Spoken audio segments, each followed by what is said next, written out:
They're out there, lurking in the vastness of space. Planets so weird, even science fiction could not foresee them. For the first time ever, scientists are discovering alien worlds beyond our solar system. Places where ice is hot and rain is made of iron. They are uncharted, unearthly, and unpredictable. And somewhere, hidden among these strange new worlds, scientists seek the greatest discoveries of all. Planets like ours, alien Earths. 35 seconds. Hydraulics go. Storage tank press closed. March 6, 2009. 22 seconds. Later, GN2 pressure go. Go. This Delta II rocket is going through its final pre-flight check. 7.1.3. Drop 1. Engine start, 1-0, and liftoff. It is the start of an extraordinarily ambitious mission.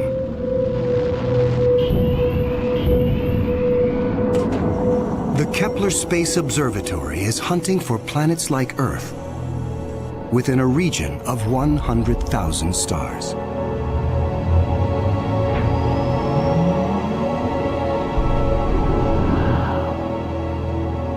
It is the culmination of a journey that began more than a decade ago with one of the most profound scientific discoveries ever made.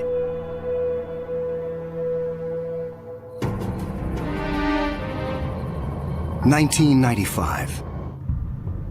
Swiss astronomer Michel Mayor and his team make a routine observation of stars in the constellation Pegasus, located 50 light-years away. But the instruments show something strange. One star is violently lurching and wobbling. What we discovered, it's one of these stars have a velocity changing with time. What is powerful enough to disturb a star the size of our sun? Mayor offers a radical answer: a planet. But no one has ever seen a planet around another sun-like star.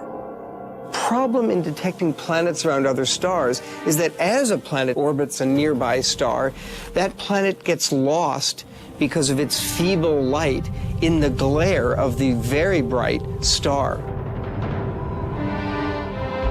In spite of the odds, Mayor relies on his data and is convinced the wobbles are caused by the gravitational pull of an orbiting planet.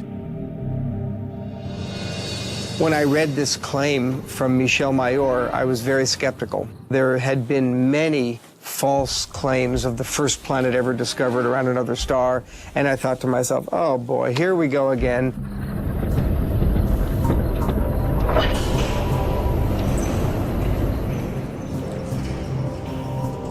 So I decided to observe the star on 4 consecutive nights.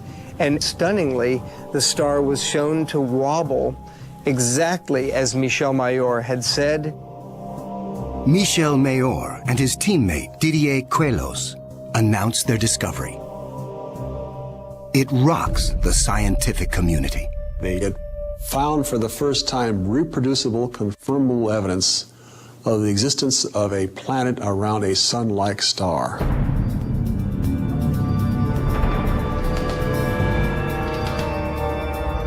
Officially called 51 Pegasi b, the planet is nicknamed Bellerophon in honor of the Greek hero who tamed the winged horse Pegasus. It is a planet that breaks all the rules. Bellerophon roasts in the blazing starlight at temperatures of roughly 1,800 degrees Fahrenheit.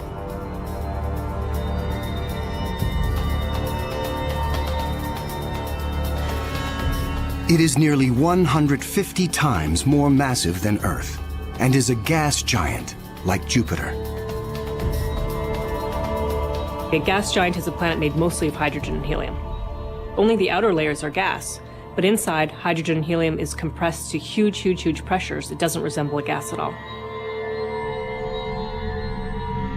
Unlike anything found in our solar system, this is an entirely new class of planet, what scientists call a hot Jupiter. If you go to Hawaii and see the lava flow there, that's how hot a hot Jupiter is. It's very, very hot. The Earth is a comfortable 93 million miles away from the Sun. These hot Jupiters are roughly 100 times closer, and so the amount of sunlight that they get is 10,000 times larger.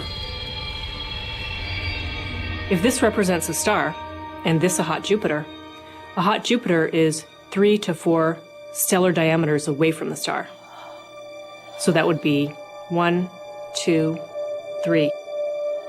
This is how close a hot Jupiter would be to its star. Hot Jupiters are tidally locked. They present the same face to the star at all times, just like the moon does to Earth. It's going to be permanent daylight on one side and permanent nighttime on the back. If I were stuck on a hot Jupiter, I'd want to be on the back side and hope that some of the heat from the front side facing the star would make its way around the back.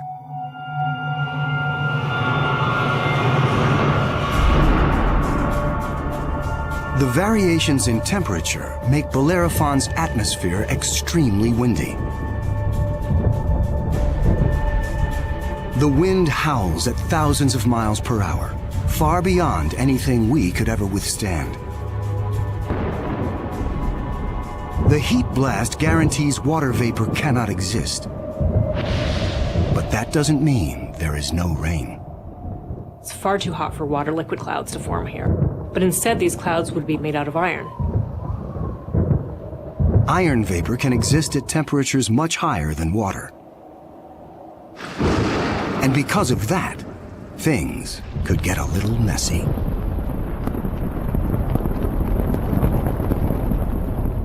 You better have an umbrella that's pretty sturdy, because the iron is going to start coating your umbrella very rapidly and making it extremely heavy and just crush that umbrella.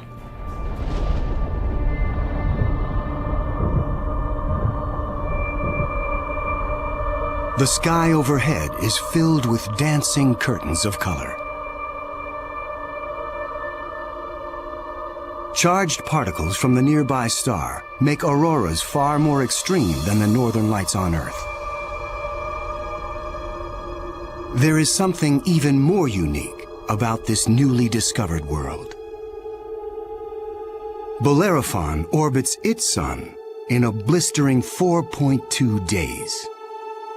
No self-respecting planet goes around a star in 4.2 days. None of the planets in our solar system take such a short amount of time. For scientists, the tiny orbit challenges long-held notions of how planets form. The fact that the planet was orbiting every 4 days was a total puzzle until one night in the middle of the night I woke up and said, well, this must be proof that planets migrate inwards. They don't stay put where they are. The key to the puzzle is found in how planets are made. Planets are a byproduct of star formation. When stars form, they have a disk of dust and debris around them, and out of that debris, planets form. Much of what we know comes from Hubble's Space Telescope, as it aims at regions like the Eagle Nebula. This interstellar cloud is studded with collapsing disks of dust and gas. A giant clump grows in the center of each disk. Temperatures reach a searing 18 million degrees. The same nuclear fusion that powers our sun is unleashed.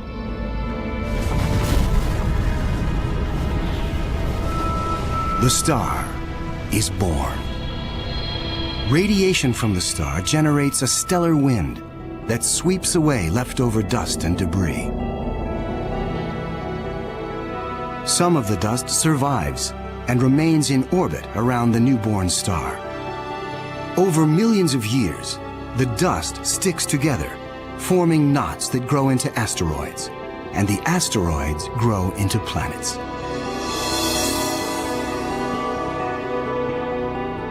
These planets migrate through the disk until they find a stable orbit. This is why Bellerophon is so close to its parent star. But one newly discovered world has found its stable orbit in a place no planet should ever go. 2001. Hubble Space Telescope is directed to an obscure star some 150 light-years away from Earth, in the constellation of Pegasus. This is the same region where Bellerophon was found 6 years earlier. Hubble is tracking another hot Jupiter, discovered by astronomer Jeff Marcy. But this one is different from Bellerophon. You've probably heard of the planet HD 209458b. It's a terrible name. A terrible name for a terrible place. HD 209458b has been dubbed by some as Osiris, after the Egyptian god of the dead. Osiris is over 200 times more massive than Earth. It has migrated perilously close to its sun, at a mere 4 million miles from the blazing solar surface. Osiris broils in a planetary hell. The average daily temperature on Osiris is over 2,000 degrees. Forget global warming. This is global frying, and it causes Osiris to lose an estimated 550,000 tons of air every second.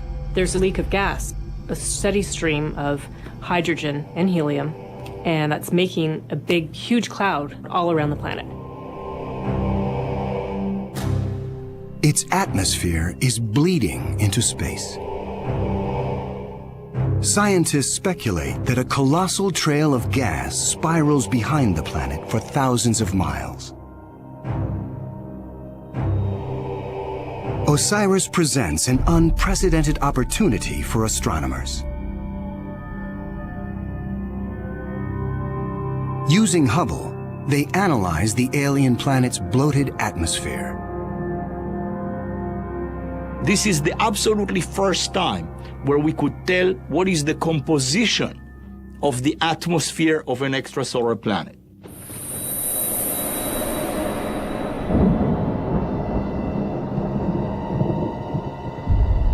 Surprisingly, Hubble detects many of the basic chemicals needed for life. Sodium, carbon, hydrogen, and oxygen. But Osiris is far too hot for life as we know it.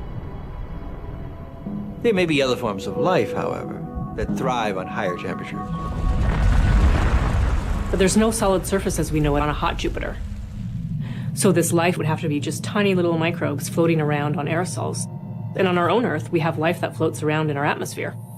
But that life didn't start there. So life almost certainly would not exist on hot Jupiters.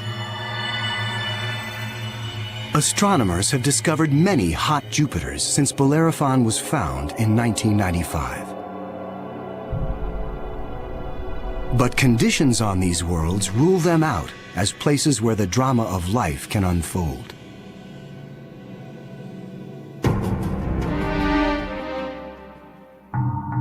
One of these gas giants is a planet that teases the rules of evolution.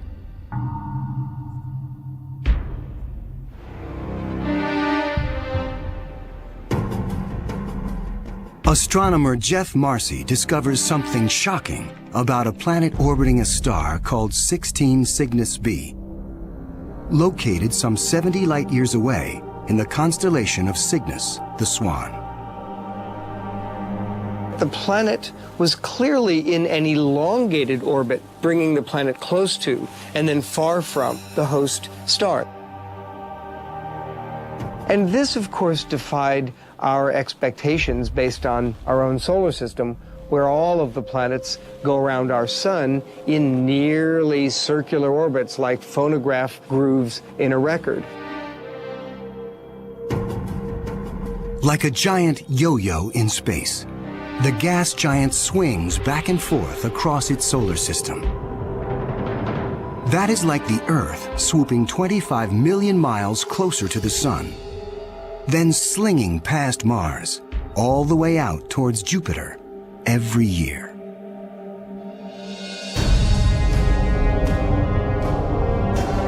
And like all of the gas giants in our solar system, this yo-yo planet might have an entourage of moons. Marcy speculates that one of these moons could be similar to Earth. And here's where the interesting story begins. Imagine a rocky moon with lakes, oceans, maybe streams and waterfalls on the surface. The moon orbiting its planet, the two of them orbiting the host star. Unlike the airless moon that circles the Earth, this moon is a world with extreme seasons. On Earth, the seasons are caused by the tilt of our planet. Here, they are caused by the elongated orbit. These poor planets that are in these elongated elliptical orbits suffer terrible changes in their climate throughout a year. As they make their closest approach, the yo-yo planet and its moon are blowtorched by the star. Summer begins. The atmosphere on the Earth-like moon is savaged with raging storms. Category 5 hurricanes on Earth are tiny eddies compared to the monster vortexes that form here.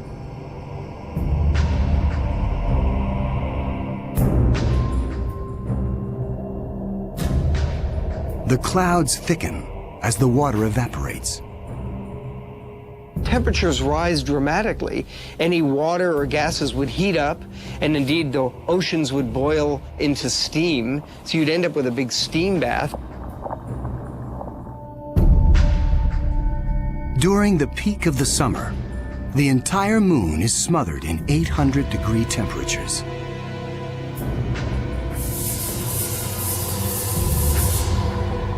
This is the closest approach to the star. During its 26-month orbit, the summer season is barely 2 months long. But what a season!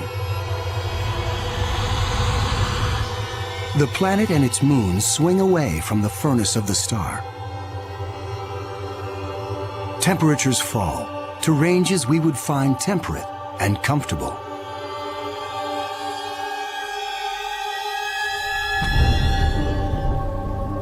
With the coming of fall, the rains return to the parched and roasted moon. Dry ocean basins are replenished, and the seas rise to form new shorelines. Tranquility prevails as the yo-yo planet and its moon slip into the deep freeze of winter. Now, over 200 million miles from the star, the daytime sky is dark. Temperatures hover around 260 degrees below. Winters are long, lasting 17 months. With the coming of spring, the sun looms large in the skies over this hapless moon as the ice cracks and melts violently. Huge icebergs calve into a stormy and fast-rising ocean.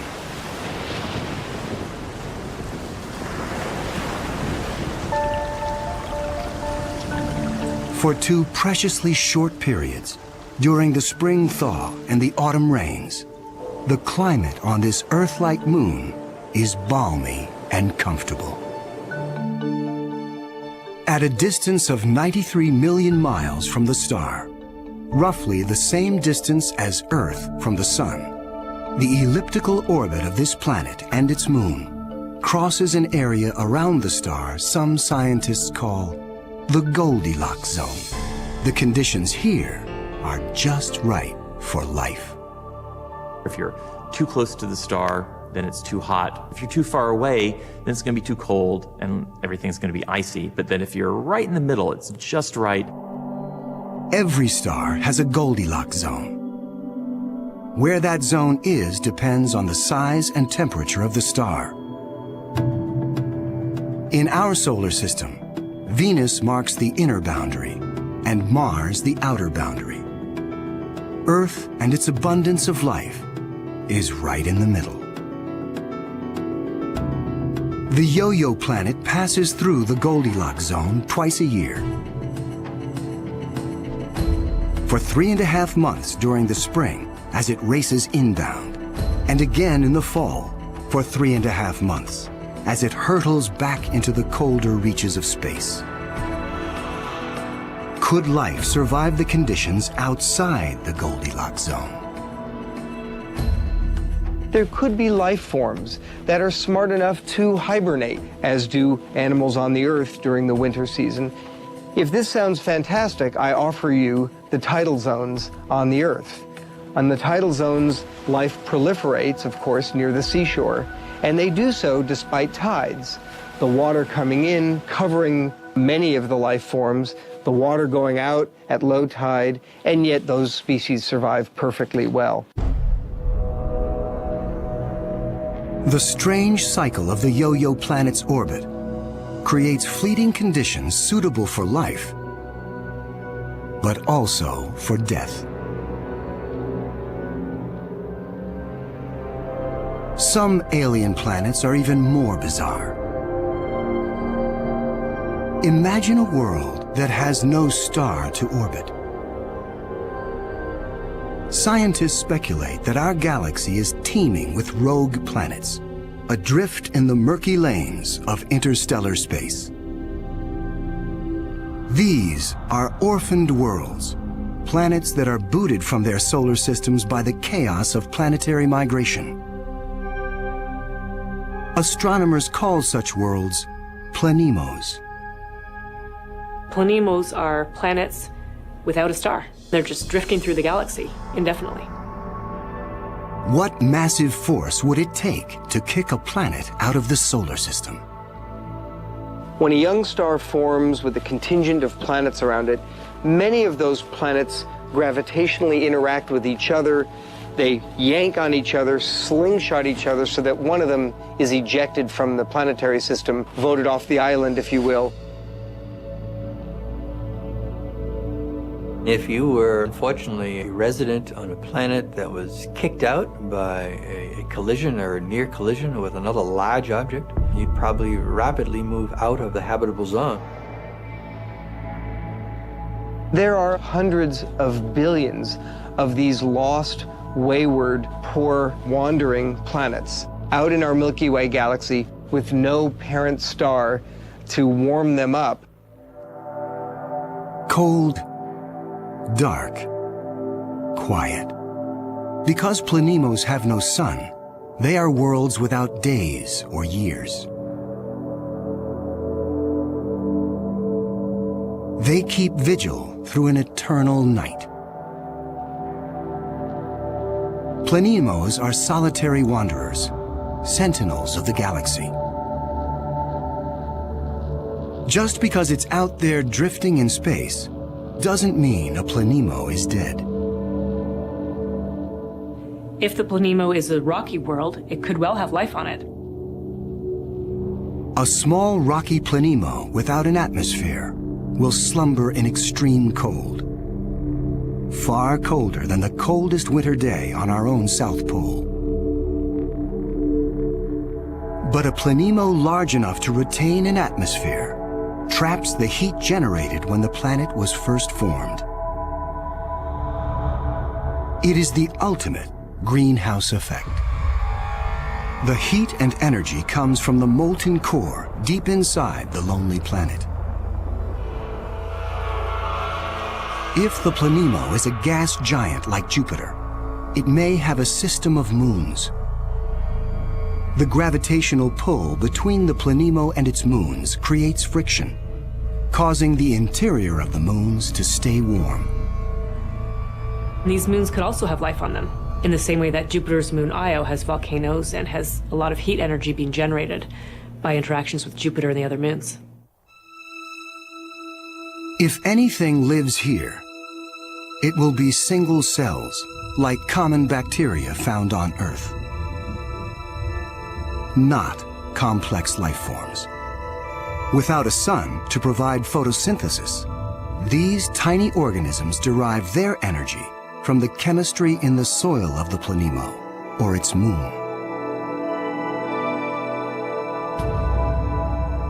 On Earth, there are similar conditions. Colonies of bacteria are found deep within mine shafts in South Africa. They have no access to oxygen nor light and survive entirely on the chemicals they make from the surrounding dirt. Their metabolisms are extremely slow, and they reproduce only once every 1,000 years. If life dwells on a sunless planemo, it could be organisms like them, marooned when their planet was young. While planemos slumber undisturbed, there are worse places to be in the universe. Like in the company of this lethal pulsar, some 980 light-years from Earth, in the constellation of Virgo. From afar, a pulsar looks like a blinking light. But up close, pulsars machine gun their surroundings with deadly radiation. They are no place for planets. Yet something interferes with the precision of this pulsar. One explanation is that the anomaly is caused by a planet. But many astronomers are skeptical that planets orbiting a pulsar can exist. The reason that's a problem is because pulsars are formed in these incredible explosions. When a red giant star explodes, a titanic fireball known as a supernova unleashes as much energy in 1 minute as our sun generates in its lifetime. When a star goes supernova, the shockwave is so immense it's hard to imagine any planet surviving that. When the cosmic dust clears, all that remains is the crushed core of the red giant, pulsing in the heart of an expanding debris field.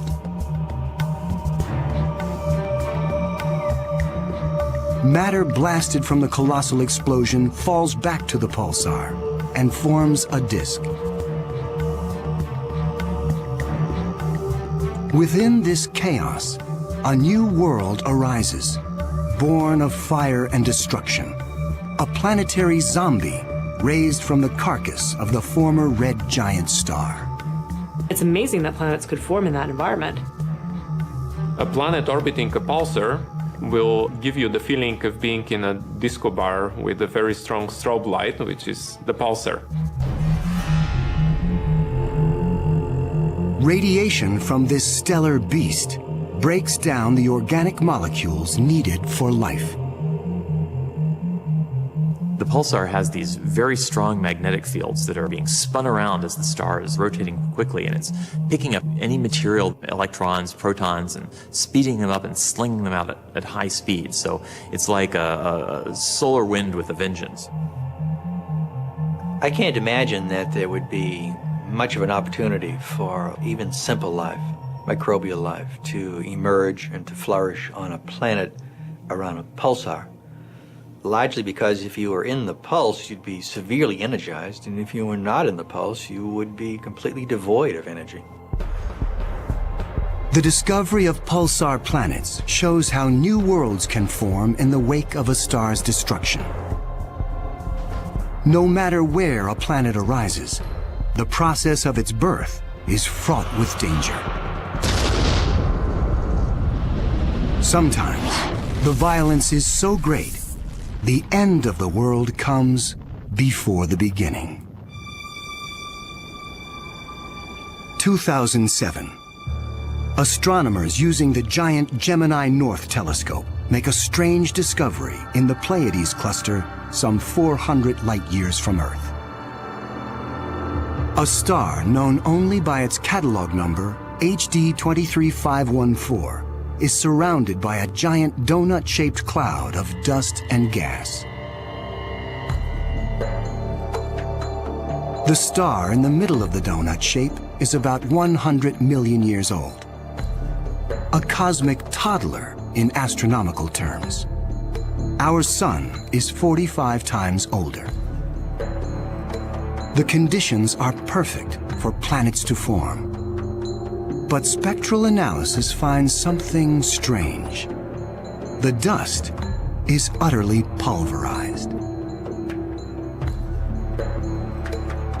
Typically, a newborn star is surrounded by fledgling planets.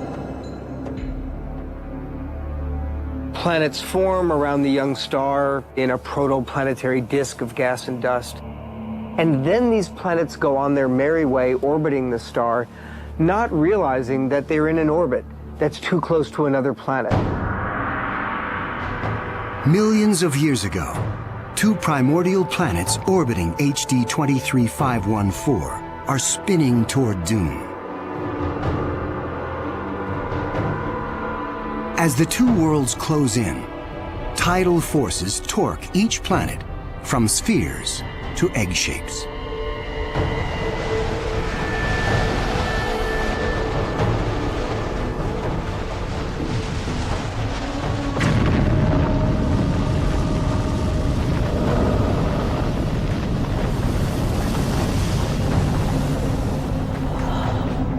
Nothing remains.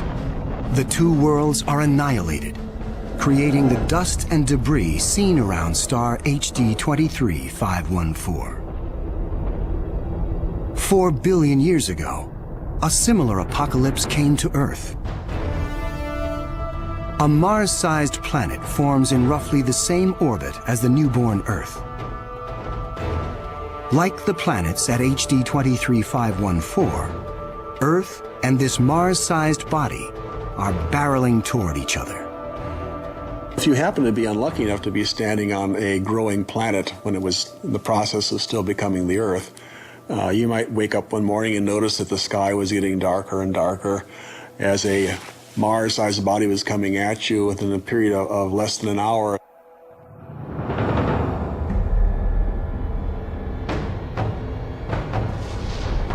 And when it hits, the shock wave is felt all over the planet, scouring the surface of the Earth. The collision obliterates one side of the planet. Molten rock sprays out into space. The entire globe is peppered by meteors and noxious vapor. It would actually make hell look like a Bahamas vacation.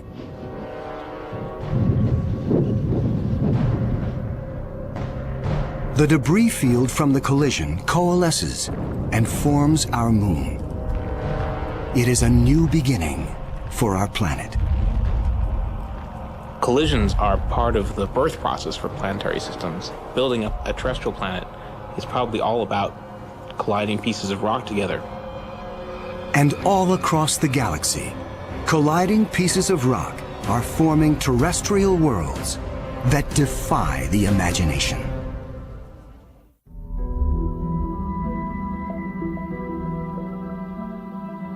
There is a new planet out there, a planet we were not aware of existing before.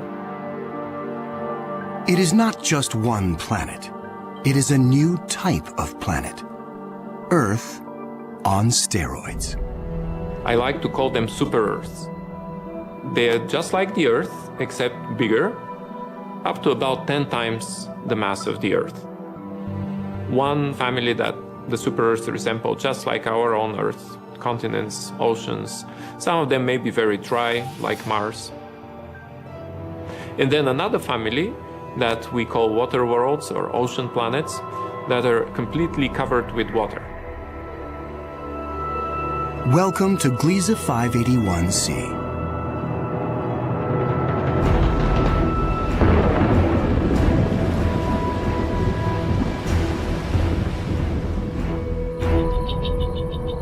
This planet was found by Michel Mayor, and it orbits with 2 other planets around a very small star. It's only 20 light years away in the constellation of Libra and is one of the smallest terrestrial planets found beyond our solar system. That doesn't mean Gliese 581c is small. It's still a super-Earth with 5 times the mass of our home planet. But it's the possibility of liquid water that excites scientists. An ocean planet feels like being in the middle of the Pacific Ocean, with no land in sight, just water, puffy white clouds, and blue sky above you. The winds on the ocean world are going to be similar to that of the Earth. So it will be a very good place to sail. The weather's absolutely perfect. Every day you get a clear blue sky and the sun just stays in the same place. Now how's that for weather prediction? No land anywhere, even miles beneath the surface. This water layer would extend very far down, at least a quarter of the way down in the planet. But as we dive deeper into the sea, the pressure builds. At 35,000 feet below the surface, we pass the point where the deepest oceans on Earth bottom out. We pass the 100,000-foot mark.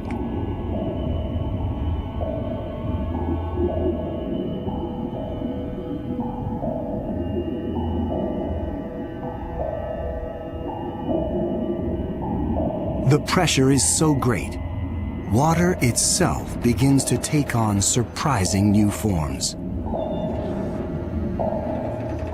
At a depth of 10 times the greatest ocean depth on Earth, we reach the bottom. When you have a large amount of water, then at the bottom of an ocean, you will form very high pressure in excess of 1 million atmospheres. And that pressure will compress the liquid water, that is the ocean, into a state which we call ice 7.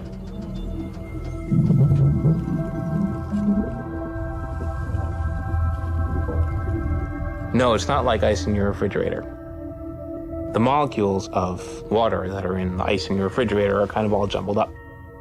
But if you form ice under very high pressure, then the water molecules can become ordered, they can become aligned.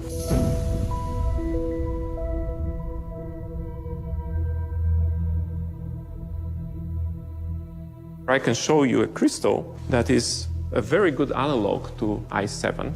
This is halite, also known commonly as rock salt. Ice 7 may exist within our own solar system.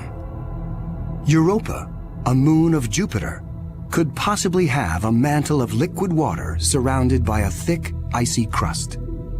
The pressure from the crust is so great that Ice 7 might exist deep within these uncharted seas. If we scale up and thaw out Europa, it could be a water world similar to Gliese 581c. One could imagine that life could emerge on a water world. After all, water is essential to life on Earth. Everywhere on Earth where there is water, there is life. You cannot find a sterile drop of water on Earth unless you put it in the microwave yourself. On this water world, there could be bacteria or any kind of life in the ocean itself. But not all of the super-Earths are water worlds teeming with life. When we talk about super-Earths, we talked about 2 major families of mostly rocky with some water and mostly water with an endless ocean. But one has to add to those a 3rd family of probably very rare super-Earths and Earth-like planets, which are called carbon planets.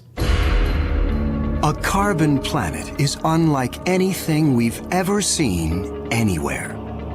A place with an alien chemistry, but loaded with very earthly treasures. Throughout our galaxy, there are planets barren and poor and inhospitable. But science is on the trail of a new type of planet, an entire world of treasure. In our own solar system, in our sun and in all the stars nearby, there's always more oxygen than carbon. But if we think of a place in the universe where there's more carbon than oxygen, then planet formation is very different. Spectral analysis shows carbon to be far more plentiful, 26,000 light years away near the center of our galaxy. Planets that form here may contain a rich abundance of carbon. The morning sky on a carbon world would be anything but crystal clear and blue. I'm picturing a yellow haze with black clouds of soot. And as you descended farther down in the atmosphere, I could imagine lakes that were made out of compounds like methane or gasoline. I'm picturing these bubbling, foul-smelling pits of black ooze, like an oil well. With little or no water in the atmosphere, the air is made of carbon compounds. Methane, butane, pentane, benzene, all these different kinds of carbon compounds that separate out when you refine gasoline. One day it might be raining benzene. The next day it might be raining butane. Alien as carbon planets might seem, the air quality could be familiar to some. The air in a very benzene-rich planet will resemble that of LA. A lot of small particles that unfortunately we are quite used to from the exhaust of cars. Despite the pollution, carbon planets could come with a sparkling upside. You might see diamond because the planet may have substantial quantities of pure carbon that it's formed out of. And pure carbon, when you compress it, tends to form into diamond. The secrets of exotic planets like these are waiting to be discovered all across the galaxy. But astronomers won't be satisfied until they find the Holy Grail. A planet like our own, one that sustains life, the next Earth. People always ask me, do I think we're going to find another planet like Earth? And I answer, absolutely. Every star probably has planets roughly the same size as our Earth.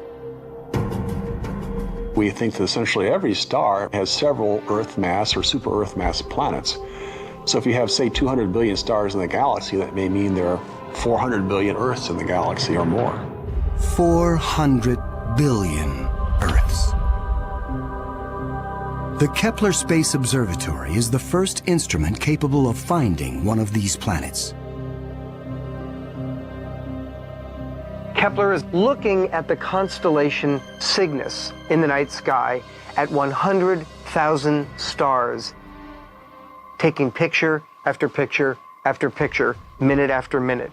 And the goal of Kepler is simple: to look for stars among the 100,000 that dim. When a star dims slightly, it means a planet passes in front, blocking some of the light. How long the star dims and how much light gets blocked will tell scientists about the size of the planet and the distance from its sun. A good analogy for this is looking for the dip in the light that you would see from a searchlight if a small moth flew across the searchlight. And so it's a really tiny dip in the light as the planet transits. It is a very powerful technique because it allows you to discover planets that are even smaller than the size of the Earth around stars similar to the Sun. It is a technique that is changing the course of science. We think we may be able to find a planet that is habitable in the next few years. Scientists estimate the Kepler mission will find a minimum of 50 alien Earths. One of the big questions that anybody looking for life beyond the Earth is facing today is, what if we don't recognize life even though we discover it? Conditions on an alien Earth may cause life to evolve differently.